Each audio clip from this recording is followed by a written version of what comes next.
Jorge Vázquez, buenas noches.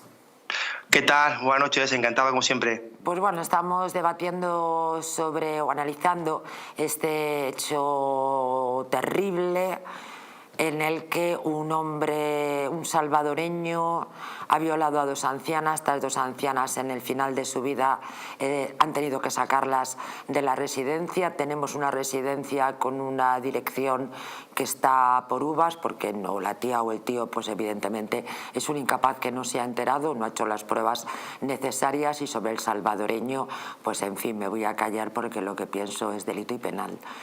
Vamos a tu análisis.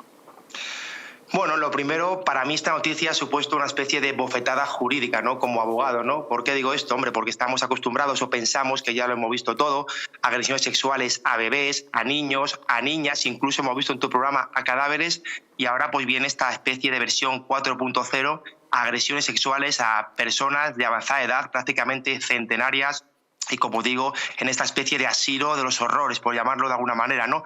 Desde luego, quiero empezar así para poner también un poco en valor la labor de los abogados, que muchas veces lo tenemos muy complicado, tenemos que defender situaciones muy desagradables, siempre respetando la presunción de inocencia, evidentemente, como garantes del derecho de defensa y por mandato constitucional.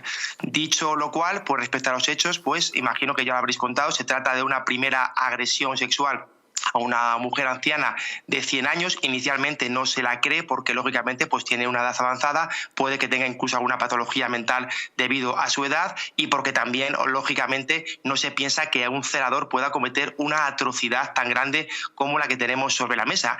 Como digo, se pone esto en cuarentena, no se hace demasiado caso, y hay una segunda agresión días más tarde, esta vez a una anciana de 90 años, y aquí ya sí saltan lógicamente todas las alarmas, empieza una investigación, incluso un reconocimiento médico forense que acredita que efectivamente las ancianas han podido ser víctimas de una agresión sexual, hay lesiones compatibles con esa agresión sexual. Una pregunta, Jorge, sí. Escuchándote con muchísima atención, has dicho que en la primera de las ancianas de 100 años, la mujer tuvo la capacidad para intentar explicar lo que le había sucedido, pero no la habían creído. Quiero decir que es absolutamente miserable que una persona de 100 años que está denunciando una situación de estas características...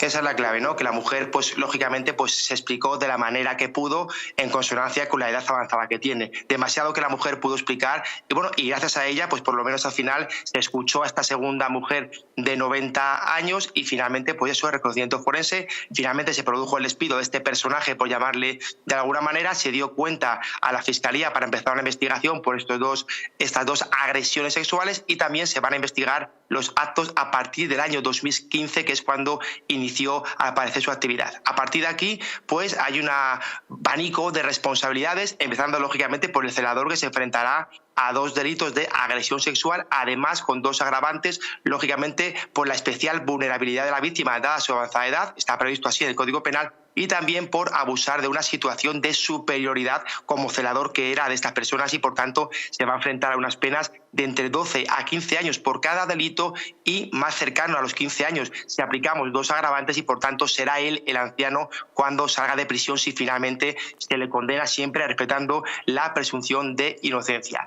Respecto a las residencias, creo que lo habéis comentado, hay que analizar su responsabilidad, hay que analizar primero si es pública o privada. En este caso parece que es pública, efectivamente, y por tanto, a mi juicio, entraría la responsabilidad patrimonial objetiva de la Administración. Ojo, no se requiere probar ni mucho menos la culpa, es decir, no hay que probar si se extremó o no una diligencia debida en el cuidado. No, basta únicamente acreditar el daño, que hubo un funcionamiento normal o anormal de la Administración, que evidentemente ha habido un nexo de causalidad, que no haya habido fuerza mayor, y por último, lógicamente, que no haya habido culpa de la víctima, que en este caso, evidentemente, es un insulto hasta plantearse esa posibilidad. Si se da todo ello, evidentemente entiendo que la Administración deberá hacerse cargo como responsable de este siniestro. ¿Qué ocurre si es una responsabilidad privada, una entidad privada? Pues aquí, lógicamente, operaría el Código Civil, la responsabilidad contractual pura y dura, pero ojo, porque podría también ser objeto de una responsabilidad penal como persona jurídica, y aquí, María José,